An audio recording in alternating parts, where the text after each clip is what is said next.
کہ قبیلہ قریش کی جتنی بھی شاہیں ہیں ہر شاہ میں سے ایک فرد لو اور بنی ہاشم میں سے بھی ایک فرد لو اور اپنے ساتھ شامل کرو۔ ابلیس کا اشارہ اصل میں ابو لہب کی طرف تھا۔ ان افراد کو تلواریں اور چھریاں دے دو، وہ محمد کے گھر میں داخل ہوں اور بیک وقت اس پر حملہ کر کے اس کا کام تمام کر دیں، نعوذ باللہ۔ اس طرح محمد کا قتل قریش کی تمام شاہوں میں بٹ جائے گا، پھر بنی ہاشم اس کے خون کا مطالبہ نہیں کر سکیں گے۔ ویسے بھی بنی ہاشم کا ایک فرد بھی تمہارے ساتھ شریک ہوگا۔ جب وہ انتقام نہ لے سکیں گے تو وہ تم سے خون بہا طلب کریں گے، تم انہیں 3 خون بہا دے دینا۔ حاضرین نے کہا 3 تو کچھ بھی نہیں، ہم 10 خون بہا دے دیں گے۔ تمام حاضرین نے کہا شیخ نجدی کی تجویز بہترین تجویز ہے۔ چنانچہ انہوں نے قریش کی ہر شاہ سے ایک ایک فرد لیا اور بنی ہاشم میں سے رسول خدا کا چچا ابو لہب بھی شریک ہوا۔ اللہ تعالیٰ نے جبرائیل امین کو حضرت صلی اللہ علیہ وآلہ وسلم کے پاس روانہ کیا اور انہیں بتایا کہ قریش نے آپ کے خلاف منصوبے بنائے ہیں۔ اس بات کا ذکر سورہ انفال کی آیت نمبر 30 میں یوں ملتا ہے، جب کافر آپ کے متعلق منصوبے بنا رہے تھے کہ آپ کو گرفتار کر لیں یا قتل کر دیں یا جلا وطن کر دیں، وہ منصوبے بنا رہے تھے اور اللہ بھی تدبیر کر رہا تھا، اور اللہ بہترین تدبیریں کرنے والا ہے۔ شام ہوئی تو قریش کے ہونہار درندے جمع ہوئے اور ابو لہب نے ان سے کہا میں تمہیں رات کے وقت محمد کے گھر میں داخل ہونے کی اجازت نہیں دے سکتا، کیونکہ گھر میں عورتیں اور بچے ہیں اور اس سے انہیں بھی نقصان پہنچ سکتا ہے۔ آج رات ہم اس کے گھر کا محاصرہ کریں گے، صبح کے وقت اندر داخل ہوں گے۔ چنانچہ حضرت صلی اللہ علیہ وآلہ وسلم کے بدترین آپ کے گھر کا محاصرہ کر کے بیٹھ گئے۔ نبی اکرم صلی اللہ علیہ وآلہ وسلم کے سونے کے لیے بستر بچھایا گیا تو آپ نے حضرت علی رضی اللہ تعالیٰ عنہ سے فرمایا، اے علی میرے لیے اپنی جان قربان کرو گے؟ حضرت علی رضی اللہ تعالیٰ عنہ نے کہا، جی ہاں یا رسول اللہ۔ آپ صلی اللہ علیہ وآلہ وسلم نے فرمایا، آج رات تم میرے بستر پر میری چادر اوڑھ کر سو جاؤ اور میرے یہاں سے جانے کے بعد لوگوں کی امانتیں ان کے سپرد کر دینا اور گھر کی عورتوں کو ساتھ لے کر مدینہ آ جانا۔ حضرت علی رسول خدا کے بستر پر ان کی چادر اوڑھ کر سو گئے۔ حضرت جبرائیل علیہ السلام آئے، انہوں نے رسول خدا کا ہاتھ پکڑا اور انہیں گھر سے باہر لے گئے۔ گھر کے باہر ہونہار دشمن موجود تھے مگر آپ انہیں دکھائی نہ دیے۔ صبح ہوئی تو قاتلوں نے تلواریں بلند کی اور گھر کے اندر آ گئے اور آپ صلی اللہ علیہ وآلہ وسلم کے بستر کے قریب گئے۔ کسی نے کہا ایسے چپکے سے محمد پر حملہ نہ کرو، اس کے منہ سے چادر ہٹا دو تاکہ محمد ہمیں دیکھ سکے کہ ہم نے اسے قتل کر دیا ہے۔ جب چہرے سے چادر ہٹائی گئی تو وہ یہ دیکھ کر حیران رہ گئے کہ بستر پر حضرت علی سو رہے تھے۔ آپ نے آنکھیں کھولی اور گرجدار آواز سے کہا، یہاں کیا کرنے آئے ہو؟ انہوں نے کہا کہ محمد کہاں ہے؟ حضرت علی نے کہا، کیا تم انہیں میری نگرانی میں دے کر گئے تھے کہ میں انہیں تمہارے حوالے کروں؟ تم خود ہی کہتے ہو کہ محمد تمہارے شہر سے چلا جائے، اب وہ خود ہی تمہارے شہر سے چلے گئے ہیں۔ ایک کافر نے کہا، کوئی بات نہیں، اگر محمد ہمارے ہاتھ سے نکل گئے ہیں تو حضرت علی کو قتل کر دینا چاہیے۔ ابو جہل نے کہا، نہیں، یہ ابھی کم سن ہے، ابھی اس کی عقل پختہ نہیں ہے۔ حضرت علی نے فرمایا، خاموش ہو جا، اللہ نے مجھے اتنی عقل عطا کی ہے کہ اگر اسے تمام انسانوں پر تقسیم کیا جائے تو دنیا میں ایک بھی پاگل نہ رہے، اور خدا نے مجھے اتنی قوت عطا کی ہے کہ اگر اسے تمام جہانوں میں تقسیم کیا جائے تو ایک بھی کمزور باقی نہ رہے۔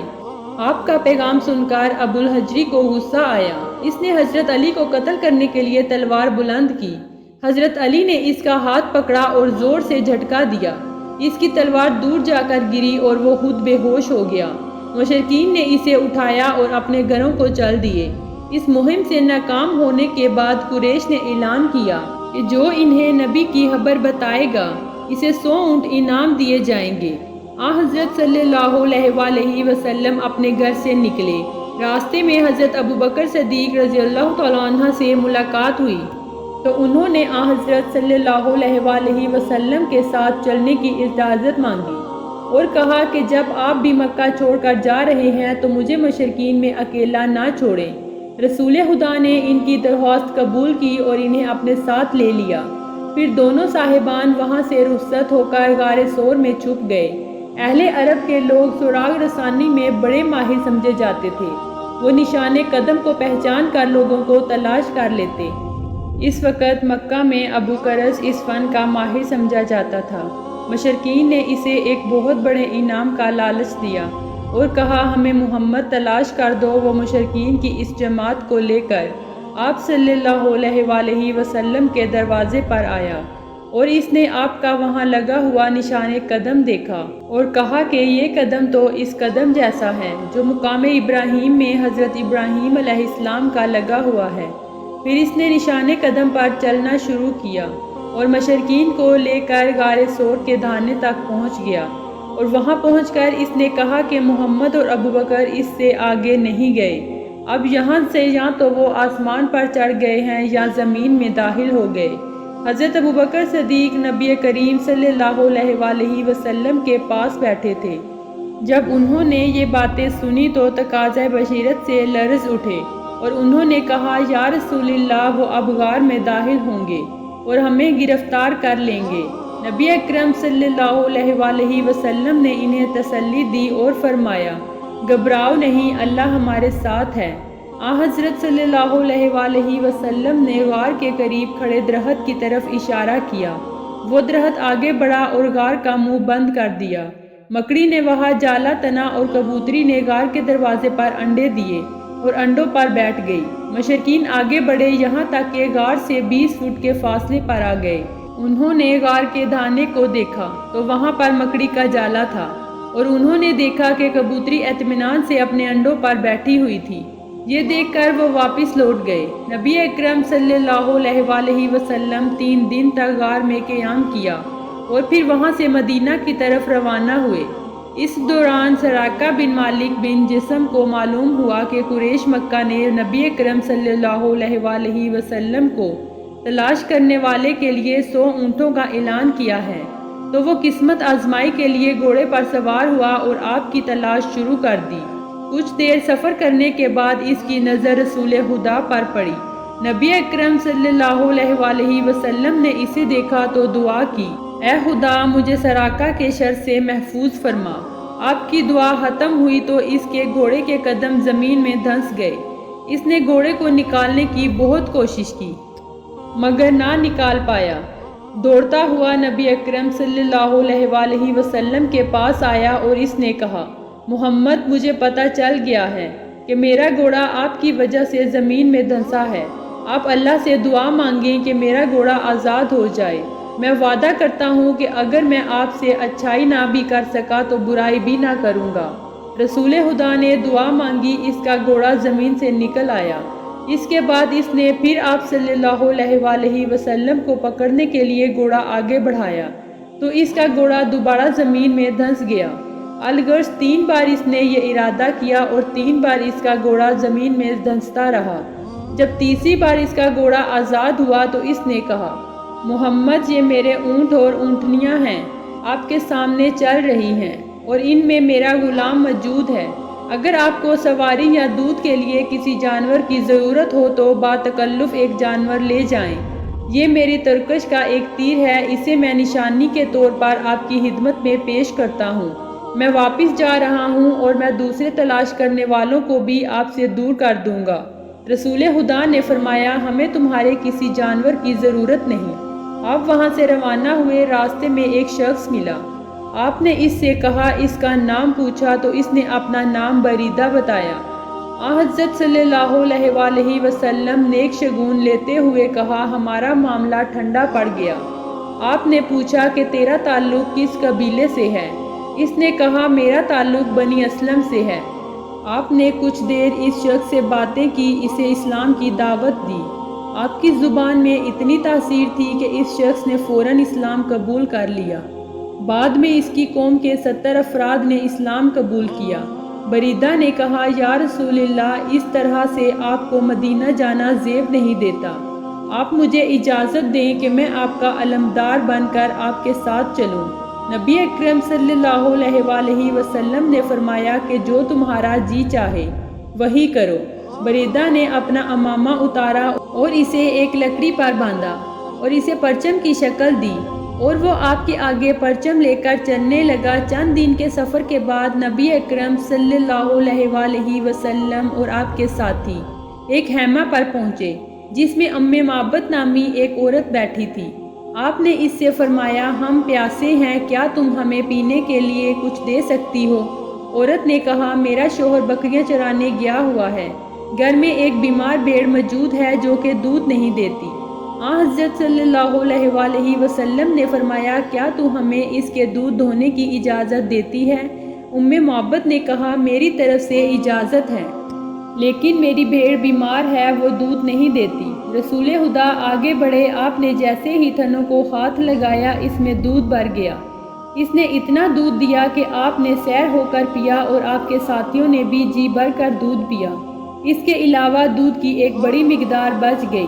اس واقعے کے بعد 18 برس تک وہ بھیڑ زندہ رہی اور ہر وقت اس کے تھن دودھ سے بھرے رہتے۔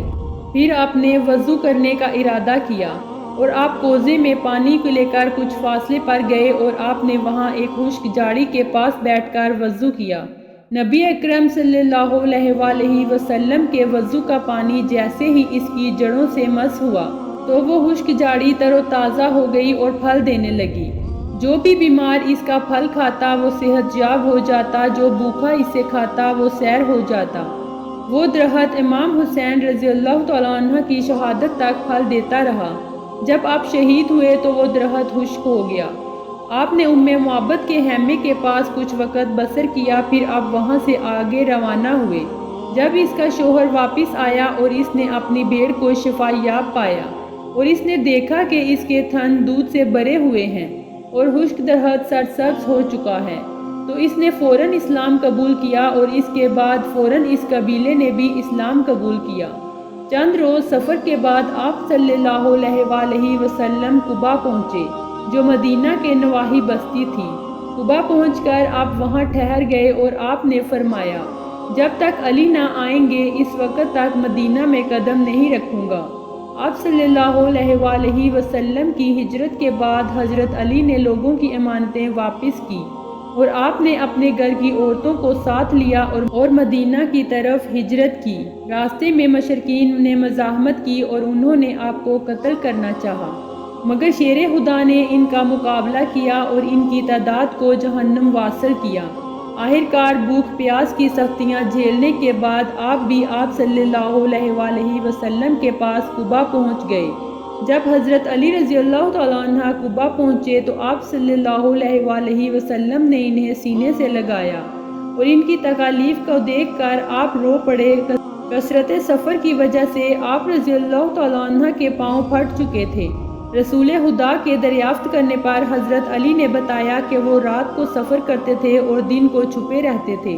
حضرت صلی اللہ علیہ وسلم نے آپ کے قدموں پر لعاب دہن ڈالا جسے حضرت علی رضی اللہ تعالیٰ عنہ نے اپنے ہاتھوں سے پاؤں پر ملا تو آپ رضی اللہ تعالیٰ عنہ کے پاؤں مبارک ٹھیک ہو گئے اور اس کے بعد نبی اکرم صلی اللہ علیہ وسلم حضرت علی کو اور خواتین کو لے کر مدینہ میں داخل ہوئے، جبکہ حضرت ابوبکر صدیق رضی اللہ تعالیٰ عنہ کئی دن پہلے ہی مدینہ پہنچ چکے تھے۔